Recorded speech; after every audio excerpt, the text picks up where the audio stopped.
What's going on YouTube? Welcome to another video. It's squat day 2 of this week, and we're doing some pauses. Different rack here.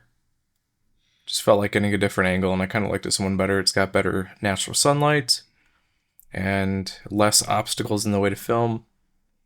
Obviously, little bit of different settings and stuff like that, and it is what it is. There was somebody else in the other rack though, but first come, first serve at the gym.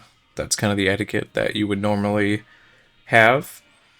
And luckily I'm using these plates, and they're actually where the camera's filming directly in front, so it makes it pretty easy to get to. So it's about equidistant to the other rack, but like I said before in a previous video, you gotta just use what you got and go from there.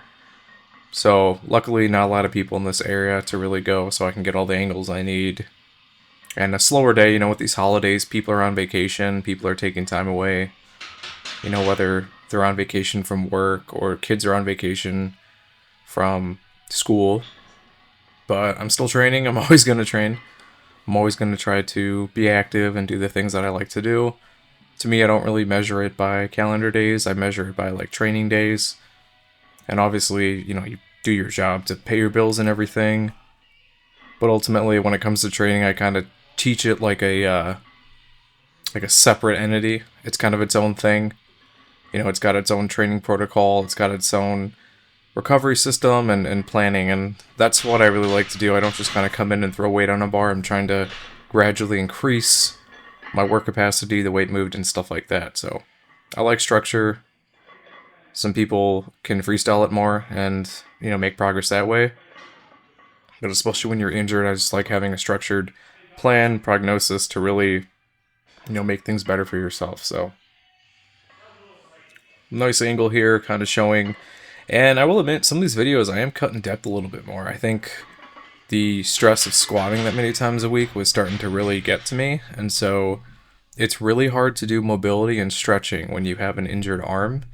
Normally, I'll do some hip stretches with a band, but it requires each side of the band to be held by a hand, and then in order to get the angle outside to really stretch the hips and everything, it just can't really be done. So I am feeling tight for sure. You can stretch your hamstrings in other ways in your hips, but I just find the two that I normally do the most effective. So I'm going to try to reincorporate those and try to find some sort of medium that I can do them, because getting tight kind of limits range of motion, increases your chance of injury, and just makes training not as fun.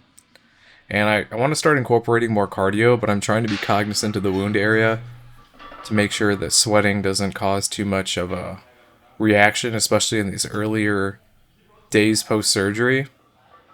So I'm going to slowly taper things in, and then also, if I'm doing legs 3 times a week, to add in an additional, cardio is just going to kind of wreck me, and I can't really do upper body cardio because of the one arm. So it's kind of a weird balancing act. So as I get more comfortable, I'm going to try to just incorporate more things and really get back to the normal that I used to. I used to take advantage of, being able to do cardio if I wanted to or not, at least in the context of a gym. When you're there in a conditioned environment where you're not out in the elements, you can do ideal cardio. There's a bunch of different machines, Stairmaster, treadmills, sprinting stuff, bikes, Peloton. It's just, like I said before, building the habits of lifting took some time, and to build the habits of doing cardio consistently takes a different type of discipline, which I have been lacking in for sure, but cardio is definitely important. And I will start incorporating that more just for my own health benefit, and then, to help incorporate more weight loss. But when it comes to dieting, I've been kind of slowing it with this injury. I was told by most people, just eat what your body needs, you know what I mean? You're not as active, so my appetite isn't as great as it was before. But also, let your body heal and recover. There's no point of putting it in a deficit and adding stress to an already stressful situation. So that's kind of been what I've been doing lately. So I've just been kind of more intuitively eating, just eating until I wasn't hungry anymore. But when we get back to the full thing, I'm going to really dial in the diet and kind of go from there and just be more active. It's disheartening, and to kind of staying, positive with this whole thing. Just do the things that you want to do.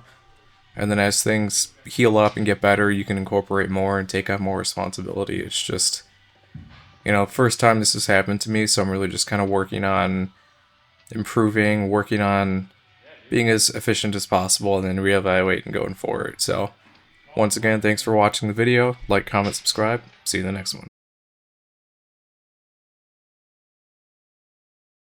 Thanks for watching the latest video. If you want to help support the channel, I actually own my own wet shaving and grooming e-commerce website where everything's handmade by me.